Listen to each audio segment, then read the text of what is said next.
Baik, Assalamualaikum warahmatullahi wabarakatuh. Waalaikumsalam warahmatullahi wabarakatuh.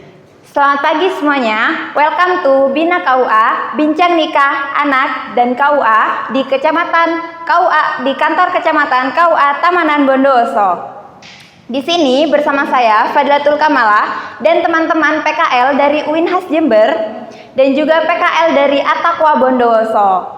Nah, di sini kita akan mengobrol santai dengan 3 tamu terhormat kita yang sangat istimewa dan sangat luar biasa, yakni Bapak Nur Hadi selaku Kepala KUA Kecamatan Tamanan Bondowoso. Bagaimana Bapak kabarnya pada pagi hari ini? Alhamdulillah sehat, baik Mbak Mala. Alhamdulillah, semoga sehat selalu nggih Bapak. Amin. Tamu yang kedua kita yakni dari penyuluh agama Islam dari Kecamatan Tamanan KUA Bondowoso, Bapak Akrim Bila. Bagaimana kabarnya pada pagi hari ini Bapak? Alhamdulillah, sehat. Sehat. Kayaknya saya pernah baca Pak Akrim ini adalah salah satu, kalau nggak salah, juara penghulu teladan ya Bapak, tingkat Kabupaten Bondowoso. Benar begitu Bapak? Wah, itu bikin tersanjung ke saya. Oh, Masya Allah. Yang agung yang Allah berikan kepada saya. Masya Jadi Allah. bukan penghulu, penyuluh. Oh, penyuluh. Teladan. Penyuluh teladan tingkat Bondowoso ya Bapak. Oh, Insya Allah mabruk ya Bapak. Congrats, semoga sukses selalu Bapak. Selanjutnya tamu kita yang ketiga, yakni dari Kepala Puskesmas Kecamatan Tamanan Bondowoso, kepada Ibu Ratna Sari Dewi. Selamat pagi Ibu.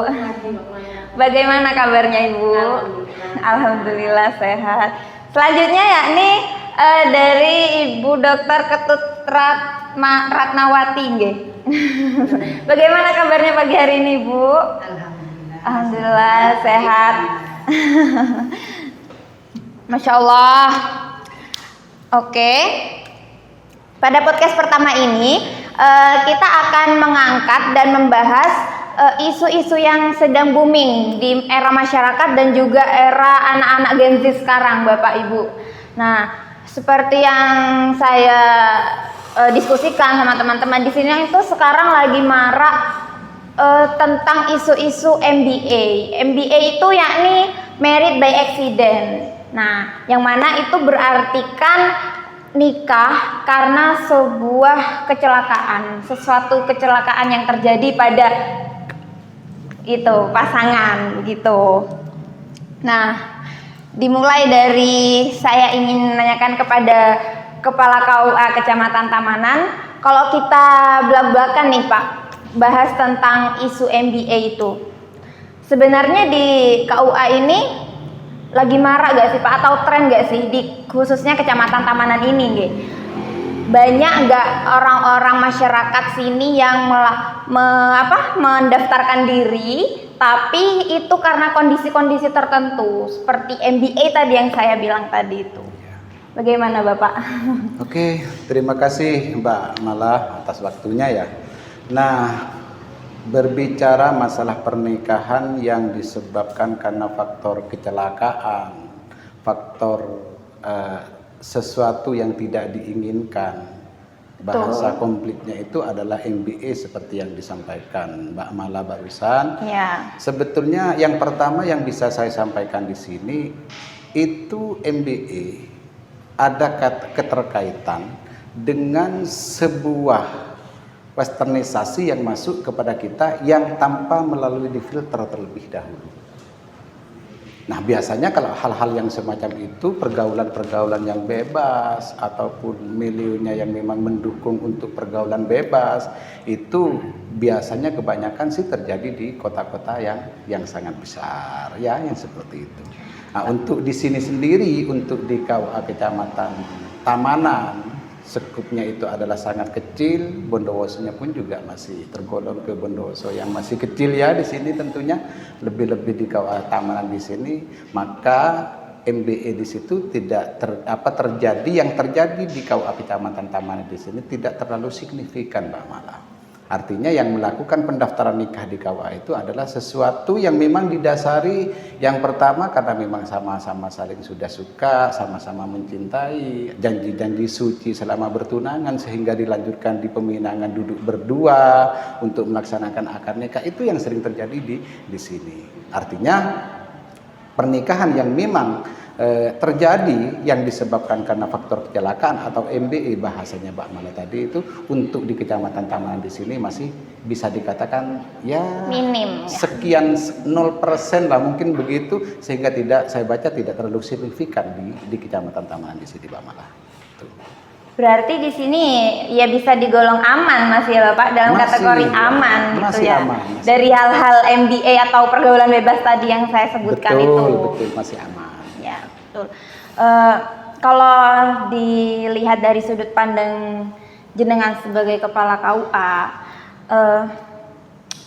apa MBA itu memang apa sangat berdampak negatif nih Bapak di dalam kehidupan mereka ke depannya dan sangat berbahaya, dan untungnya di sini tuh masih minim karena di sini tuh masih termasuk gimana? Bukan kota yang besar gitu ya. Ya betul. Terus kira-kira nih saya ingin bertanya kepada Bapak Akrim. Sebenarnya apa sih Pak yang bikin ini nih marah? Karena emang di sosial media itu ada saja kayak memang apa yang udah bayi yang meninggal kayak gitu ditemu di belakang kosnya itu sudah tidak bernyawa seperti itu kan, itu efek dari MBA terjadi itu tadi. Nah, itu marak dan booming, dan untungnya di sini tidak ada nggih Bapak. Bisa dibilang tidak ada atau minim gitu. Nah, kalau dilihat dari kehidupan di luar sana, menurut Bapak Akrim itu apa apa ya yang bisa membuat hal ini tuh marak bahkan trending dan membludak sekali? Itu apa penyebabnya sih Bapak? Atau itu memang penyebabnya karena mereka itu kurang edukasi tentang solusi kedepannya bagaimana, atau mereka itu memang melakukan pergaulan bebas yang sangat bebas sampai tidak ada batasnya? Itu bagaimana Bapak? Ya, terima kasih Mbak Mala. Pertanyaan yang sangat menukik sekali. Betul. Ya, saya teringat dari pepatah Arab mengatakan likulli syai'in sababa. Likulli syai'in sababa, setiap masalah itu pasti ada penyebabnya. Ya, betul. Maka salah satu penyebab yang terjadi ketika MBA itu sudah terlanjur, salah satunya adalah pergaulan bebas, pastinya itu ya. Jadi pergaulan bebas. Pergaulan bebas ini yang nanti akan menyebabkan terhadap hal-hal yang negatif. Salah satunya adalah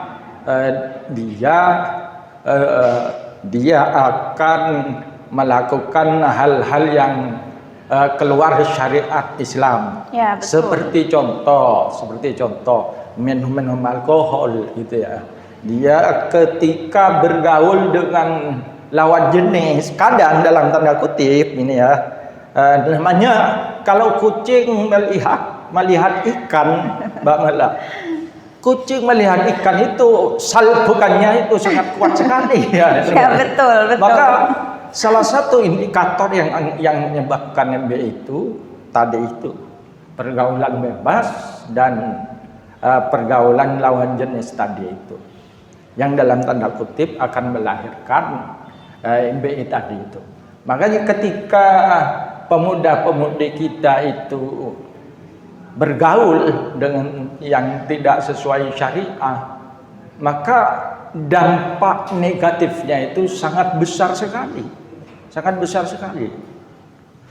Salah satu dampak yang sangat besar yang banyak terjadi di masyarakat kita, mereka itu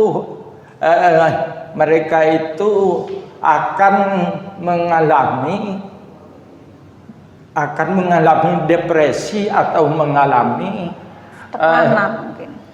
Tiap harinya itu, jadi perlakuan tiap harinya itu sudah keluar batas. Ya, sudah keluar batas. Karena apa? Karena penyebab tadi itu, dia minum alkohol pasti. gitu ya. Jadi salah satunya syarat untuk menjadi anak baik kan salah satunya dia bergaul dengan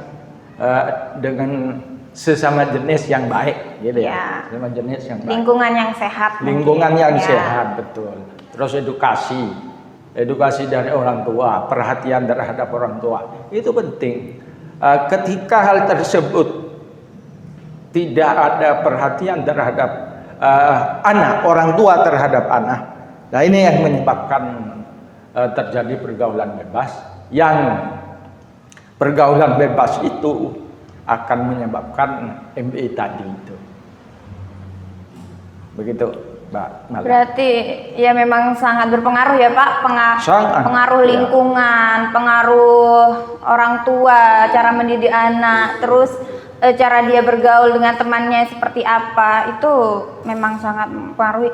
Itu bisa dampak gak sih Pak ke psikis atau mental anak nantinya? Pasti sangat berdampak, Mbak Mala. Apalagi sekarang itu kita dihadapkan oleh gadget tiap hari, ya kan? Jadi gadget ini katanya dosen saya itu, kalau di kanan itu surga, kalau di kiri itu neraka. Ya. Jadi anak-anak kita sering kemana kalau sudah pegang gadget? Apakah ke neraka, apakah ke surga, kan gitu kan? Iya kan? Nah ini salah satu penyebab ya, salah satu penyebab banyak terjadinya MBA tadi itu. Makanya bijak-bijaklah para pemuda-pemudi ini memakai HP, itu ya. Karena HP itu di dalamnya kan macam-macam, ya kan? Kalau kita ingin akses kepada surga, sangat banyak sekali surganya itu ya. Cuma apakah kita sering akses ke surga kan? Iya, betul. Gitu. Gitu. Nah, kalau sudah terjadian seperti MBA seperti ini, nah itu tuh seringkali biasanya cara yang paling instan, cara yang paling cepat, cara yang paling tepat. Selain kita menggugurkan, mungkin menggugurkan itu adalah perilaku yang dosa, mungkin ya Bapak. Nah, itu mereka akan dinikahkan seperti itu. Tapi dalam konteks kan pasti dalam umur yang belum mencukupi, mental yang belum cukup juga, yang belum baik, itu seringkali dijadikan jalan pintas pernikahan ini, dijadikan jalan pintas untuk menutupi aib keluarga, seperti itu Bapak. Nah, tapi sebenarnya kalau dilihat dari sisi peraturan agama dan negara, hal ini tuh sebenarnya memaksakan nikah, dalam konteks memaksakan nikah ya. Dalam peraturan agama dan negara itu apakah sudah tepat seperti itu? Orang tua memaksakan anaknya nikah, seperti itu Bapak, atau memang ada alasan lain? Itu bagaimana Bapak Nur Hadi? Ya, baik, terima kasih Mbak Mala.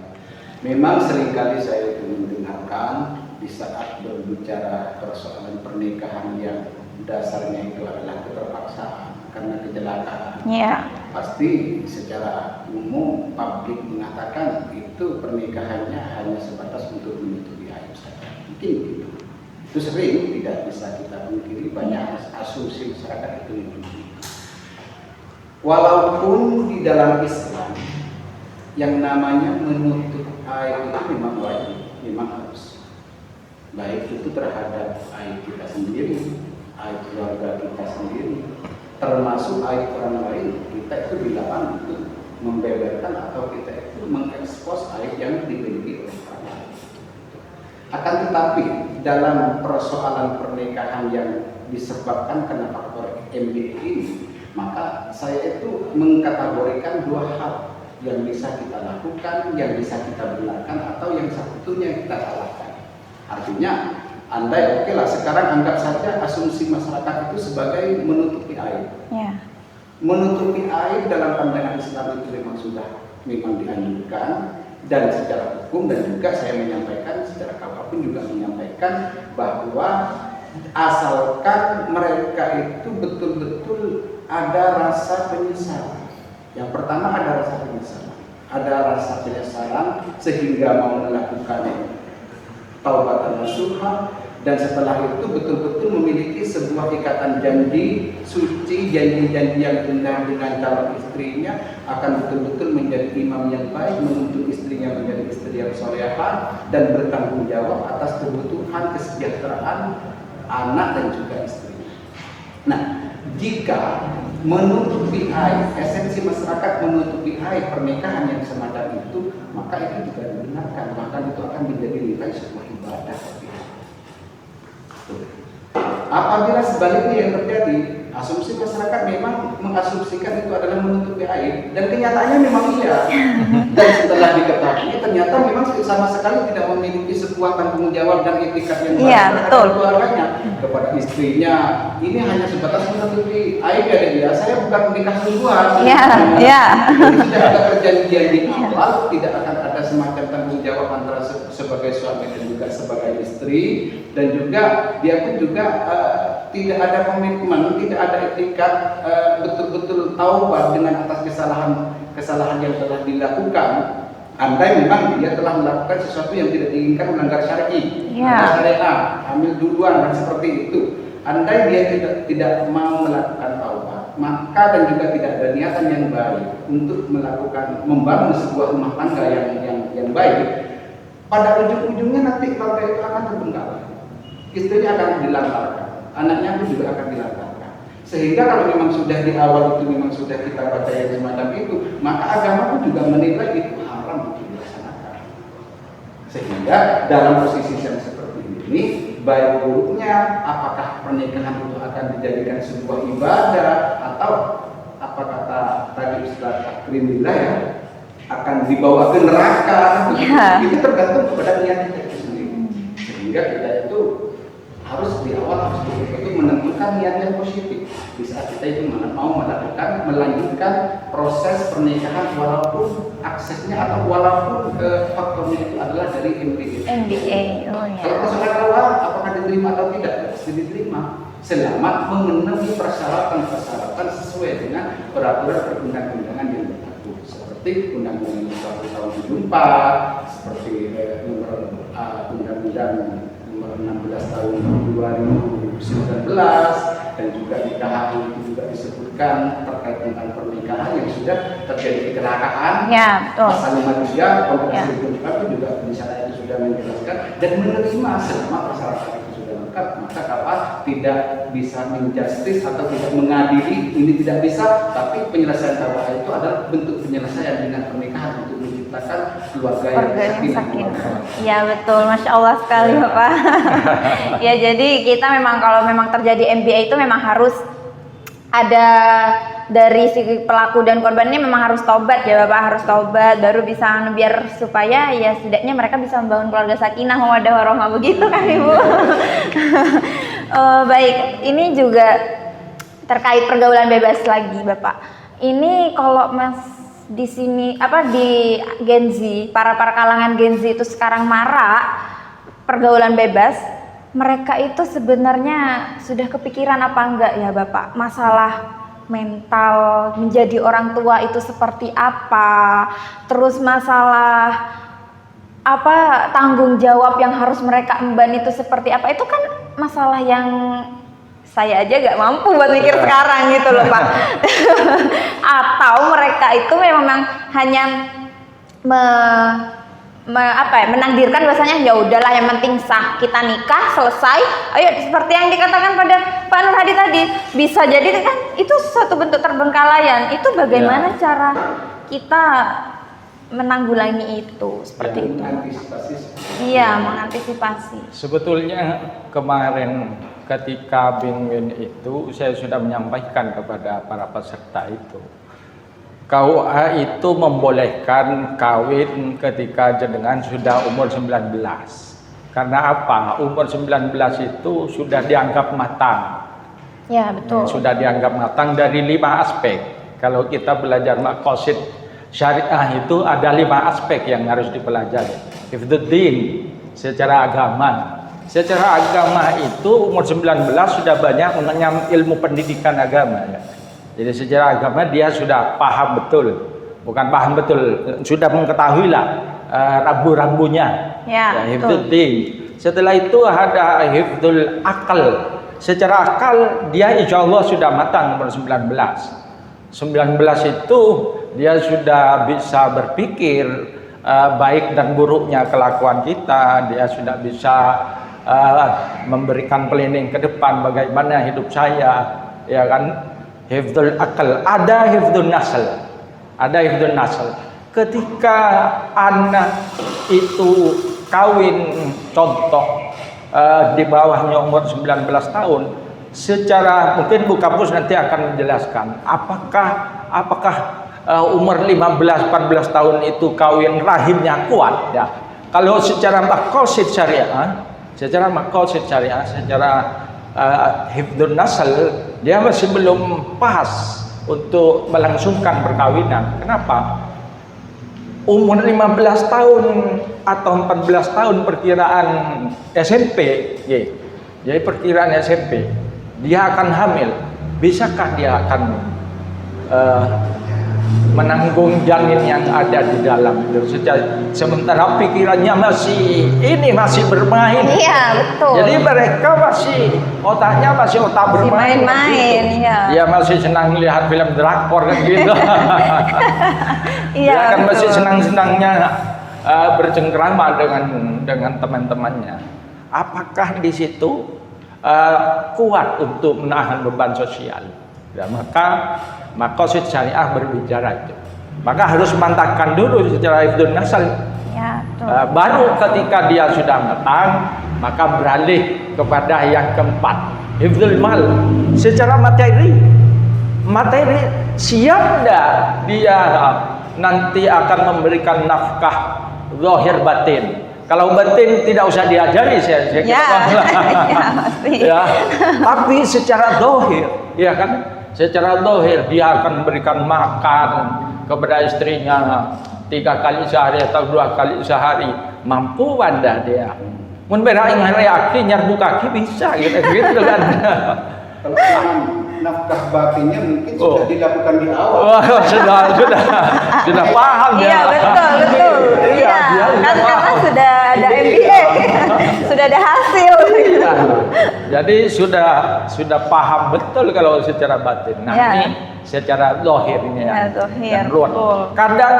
Kadang gini, ada keluarga tahlilan. Ya kan? Kalau model di Kecamatan Tamanan itu ada keluarga kita atau tetangga kita yang meninggal, itu kan harus bawa-bawa kan gitu. Iya. Iya, harus bawa-bawa, itu pakai uang kan itu kan. Apakah dia mampu untuk menyelesaikan itu yang bersifat sosial tersebut? Apakah mampu? Maka saya kira dalam kesempatan kali ini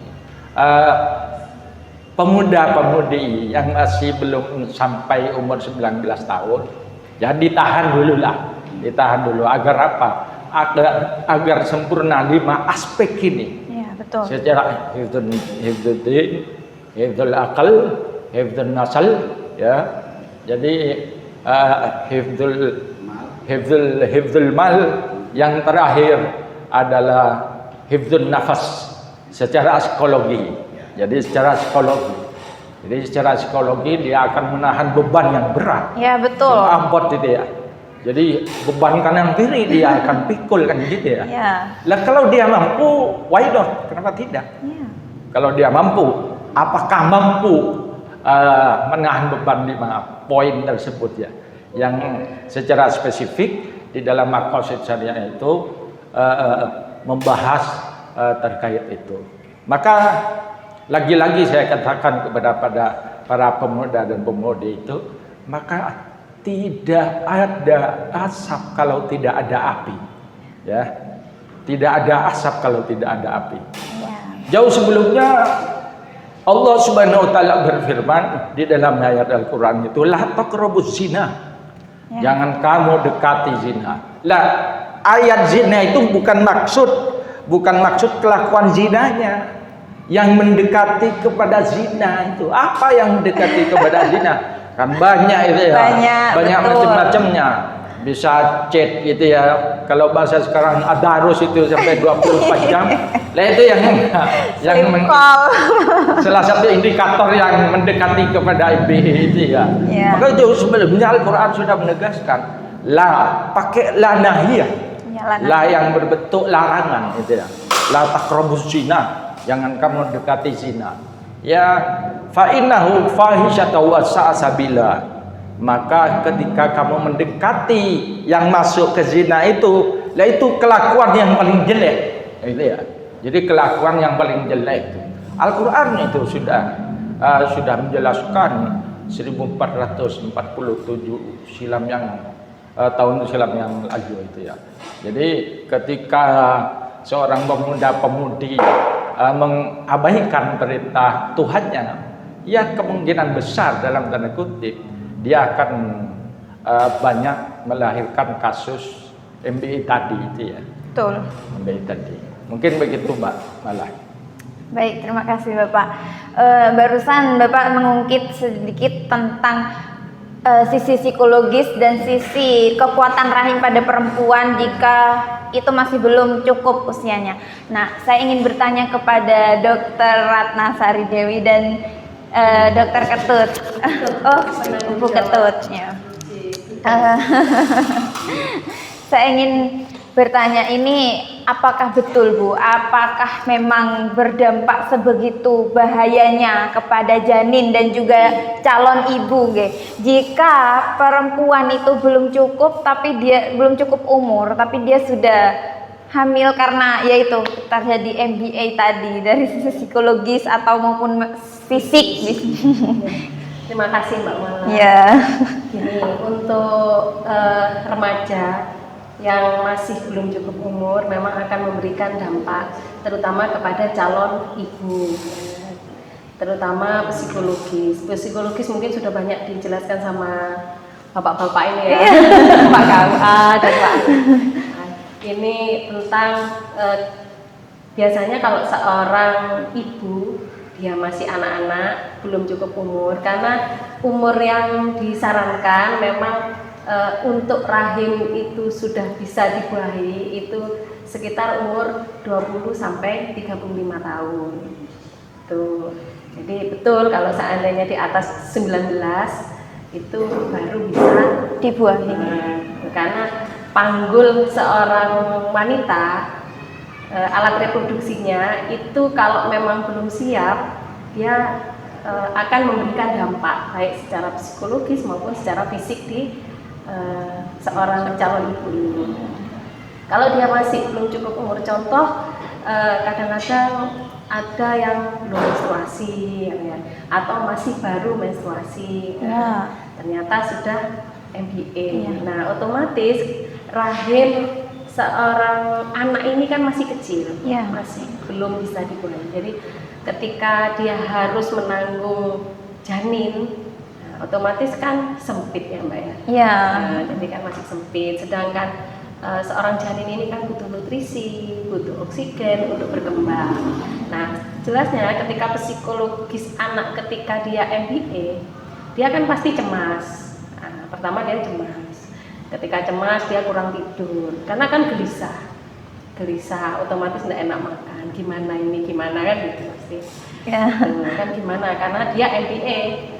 Pasti jelas kalau MBA ini kan orang tua ini belum tahu kan. Nah, dia kan masih otomatis kecemasan akan mempengaruhi janin yang ada di dalam kandungannya.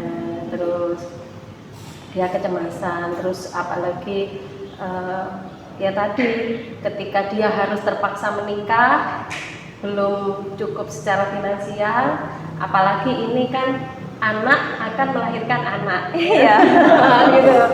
Anak akan melahirkan anak. Nah, jadinya ketika dia secara finansial belum cukup, akhirnya kemiskinan melahirkan kemiskinan. Ya, betul. Jadi anak melahirkan anak, kemiskinan melahirkan kemiskinan.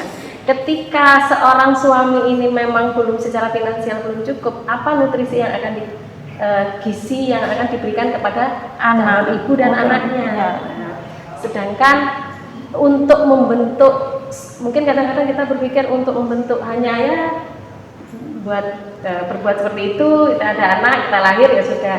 Padahal untuk membentuk janin di rahim itu banyak faktor yang harus dibutuhkan untuk seorang anak, untuk pembentukan tulang, untuk pembentukan badannya, kan butuh nutrisi yang bagus. Gitu. Ketika dia sudah cemas, tegang kan ya, gimana caranya ini?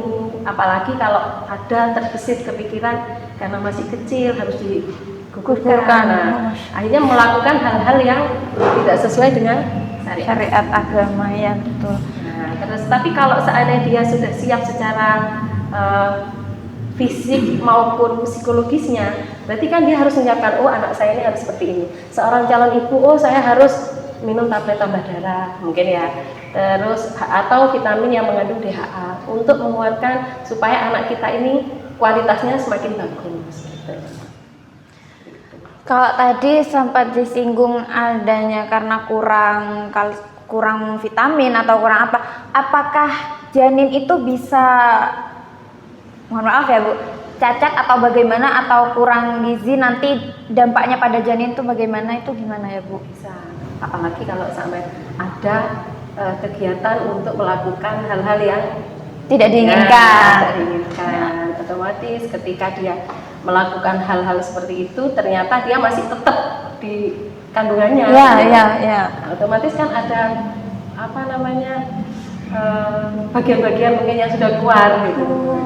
Jadi bisa menyebabkan janin ini bisa cacat. Makanya kan untuk ketika seorang calon ibu atau calon pengantin ini mau menikah, dia siap secara fisik maupun psikologis, otomatis kan dia pasti memeriksakan kondisi kesehatannya, kesehatan. Kita ada MOU memang program dari pemerintah untuk kesehatan bagi pemeriksaan kesehatan calon pengantin. Ya, HIV, hepatitis, terus cek gula darah, tensi, di antaranya itu. Oh gitu. Jadi untuk mengetahui seorang suami atau istri ini memang sudah siap secara fisik. Oh gitu. Kembali lagi ke Pak Nur Hadi nih. Kalau mau tadi dikaitkan katanya adanya pemeriksaan tertentu ketika ingin menjalin suatu pernikahan gitu Pak. Terkait MBA ini, ketika dia mau menikah secara resmi begitu ya, apakah mereka akan dilayani oleh KUA dengan melewati jalan pintas atau ada persyaratan tertentu khusus atau sama atau bagaimana itu Pak? Nah ini pertanyaan yang menarik nih. Jangan-jangan karena faktornya itu atau aspeknya itu adalah MBA, persyaratannya berbeda dengan seperti yang reguler, seperti yang biasa dilakukan pada masyarakat sebelumnya. Nah, malah KUA yang namanya penerima atau sebagai instansi pencatat pernikahan, maka di situ itu memang sudah ada aturan-aturan tersendiri, ada perundang-undangan yang memang harus dipatuhi, yang harus dilakukan. Jadi tanpa melihat apakah itu MBA, apakah itu atau cacat andai pada pernikahan cacat, yang istrinya kurang tangannya barangkali, mungkin Pak ini kan kurang tangannya Pak, mungkin ada perbedaan pemberlakuan aturan, mungkin ada persyaratan seperti itu. Jadi itu tidak ada perbedaan, jadi sama saja.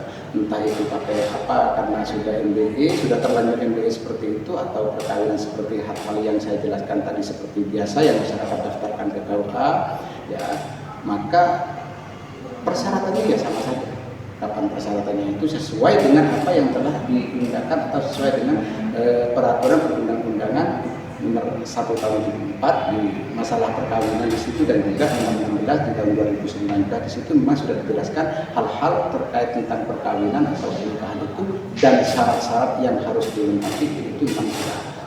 Makanya saya jawab MBE ataupun hal-hal pernikahan faktor yang lainnya itu tidak ada pemberlakuan yang berbeda atau Perlakuan yang secara khusus. khusus ya.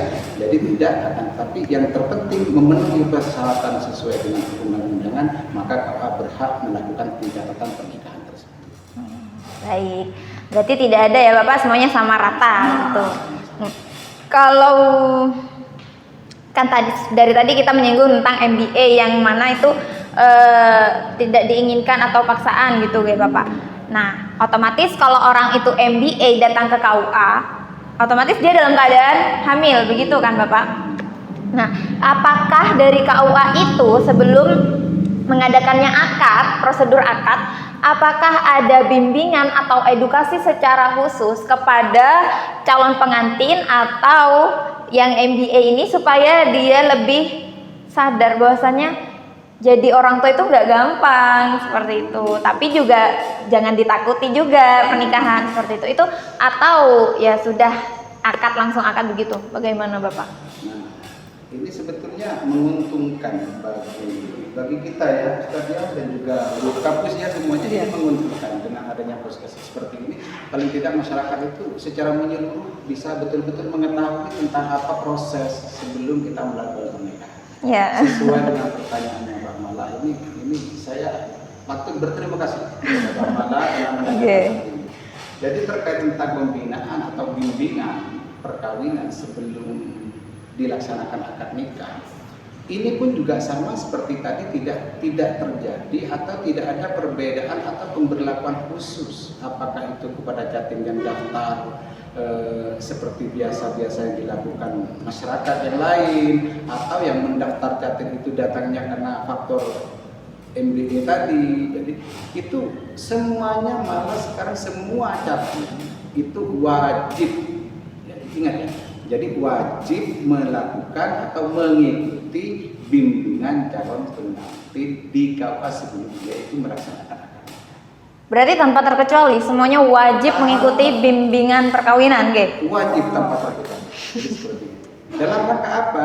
Yang dijaga itu adalah sesuatu yang tidak diinginkan yang terjadi di saat mereka atau calon suami dan istri itu menjadi sebuah pasangan dan terjadi sesuatu yang tidak diinginkan dalam sebuah rumah tangganya. Seperti yang disampaikan Ustaz Akrim, hifdzul malnya tidak mampu, hifdzul nafsinya itu tidak mampu, dan katanya Bu Dokter tadi juga disampaikan di saat mereka itu fisiknya masih belum siap, lantas dipaksakan untuk melakukan pernikahan, maka efeknya itu begini kan gitu, bla bla bla seperti itu, sehingga dalam bimbingan perkawinan di situ kita kolaborasi KUA, terus bagian puskesmas itu juga wajib datang, wajib ngisi ya, dan juga seperti KB, tingkat kecamatan, BKKBN itu pun juga itu ikut berkolaborasi dalam rangka memberikan bimbingan kepada calon pengantin sehingga jatim itu sudah dalam membangun sebuah rumah tangga betul-betul siap mental, siap fisik dan siap segala.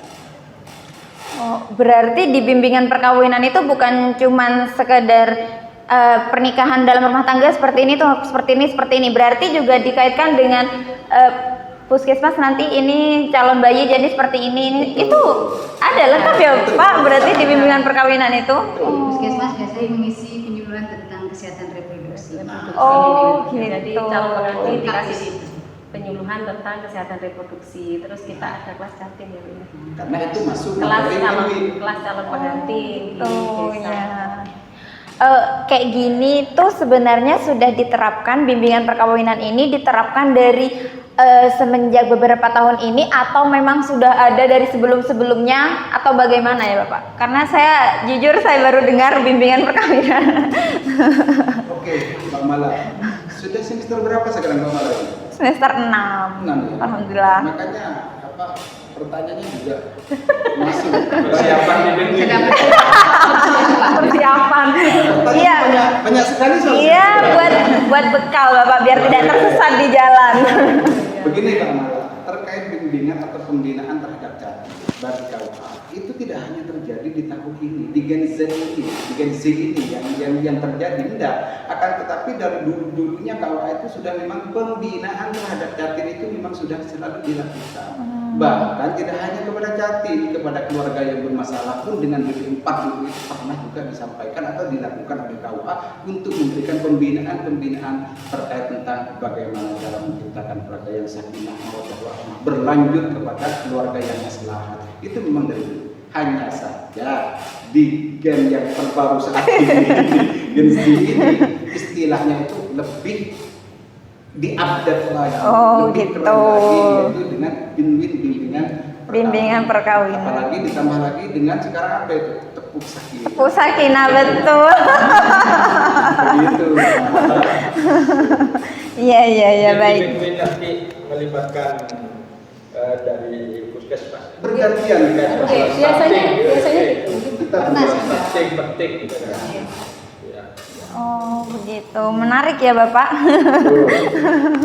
Terus ini kan menyangkut MBA tadi itu juga ternyata saya sempat baca tadi itu juga di Undang-Undang KUHP baru.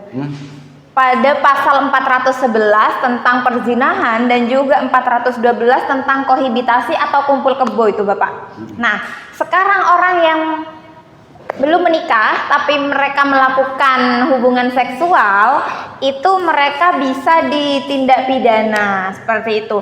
Tetapi yang saya bingungkan ini di sini sifatnya absolut, yang mana itu hanya bisa dilaporkan oleh korban, orang tua korban dan juga pasangan pelaku seperti itu. Nah, kalau bagaimana pandangan KUA melihat ini atau bagaimana menurut Bapak Nur Hadi selaku Kepala KUA Kecamatan Tamanan ya Pak, melihat KUHP baru seperti ini, apakah ini akan menambah jumlah pasangan yang nikah secara terpaksa tadi ya. atau mereka makin disiplin gitu ya, makin menjaga pergaulan, atau mereka itu cuma takut dipolisikan gitu? Bagaimana Bapak? Oke, terima kasih Mbak Malaya. Ya memang sekarang lagi tren ya, kita banyak sering mendengar tentang peraturan yang baru KUHP 411 dilanjut dengan KUHP 412. Masalah kohibitasi jadi seperti itu. Oke. Nah, kalau memang itu kita baca dari sudut pandang positif, maka bagus, setuju. Artinya di situ tujuan yang menjadi objek dalam KUHP 411 dan 412 di situ sebetulnya untuk betul-betul menjaga privasi keluarga itu sendiri. Privasi dari pribadi itu sendiri. Sebetulnya di situ bentuk perlindungan terhadap privasi keluarga, terhadap privasi dirinya sendiri. Nah, jadi memang begitu. Maka dengan adanya undang-undang yang semacam itu, KUHP yang semacam itu yang baru itu, paling tidak ya adik-adik remaja ya semuanya sekarang yang sudah mulai tidak begitu berpikir panjang untuk melakukan atau untuk kumpul bersama kan seperti itu sudah begitu ya. Maka paling tidak dengan adanya pasal yang semacam ini mereka itu bisa menjaga diri dan paling tidak juga bisa menjaga kehormatan dari orang lain, privasi orang lain. Paling tidak bisa menjaga kehormatan seorang perempuan, yang perempuan juga bisa menjaga kehormatan seorang laki-laki. Nah, dengan adanya semacam itu maka langkah ta'assuf, katanya itu dalam fikih ta'assuf, kehati-hatian dalam diri kita, dalam diri seorang remaja itu mungkin akan lebih tinggi lagi, tingkat kehati-hatiannya itu akan lebih tinggi lagi. Persoalan sekarang apakah itu akan menjadi sebuah subsidi besar bagi KUA untuk MBE yang akan terjadi? Insya Allah akan semakin berkurang MBE yang semacam itu dengan kehati-hatiannya. Begitu. Tapi kenapa ini harus bersifat absolut, Bapak?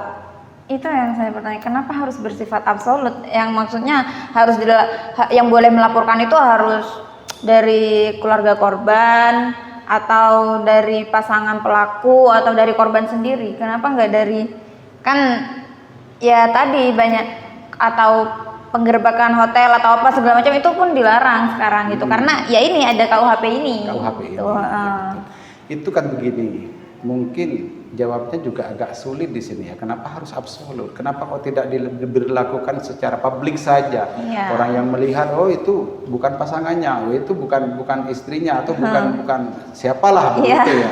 Bisa langsung begitu melaporkan. Mungkin ini analogi yang bisa kita ambil itu karena di sini adalah bisa ke ranah pidana kan begitu, bisa ke ranah pidana kan begitu ya. Iya. Kita analogikan kepada barang yang memang kita miliki. Contoh sekarang, si A itu kehilangan kambing. Kapan? Semalam. Sekarang yang punya kambing mana? Enak tidur, enak makan, tidak mempersoalkan. Lantas tetangga yang sebelahnya, dia itu kepo, dia itu berisi, dia itu malah yang melaporkan ke polisi. Bapak polisi, lapor. Kenapa mas? Kenapa pak? Itu loh, tetangga saya kehilangan kambing. Loh, mana yang menjadi korban atau yang kehilangan kambing? Kerja pak, santai pak. Loh, jenengan sebagai apa mas pak? Ya tidak melaporkan saja. Nah, tindak pidana seperti itu maka itu dianggap sesuatu yang tidak serius oleh penegak hukum yang semacam itu. Oh, karena tidak ada sangkut paut ya Bapak ya? Tidak ada sangkutnya. Iya betul. Kenapa di situ harus orang tua? Kenapa harus ibu, ya bapak, atau saudara, atau dirinya sendiri sebagai korban? Lantas karena ada hubungan emosional dengan keluarga tersebut. Iya betul masuk akal. Ya, Oke, baik. Untuk terakhir nih Bapak Ibu,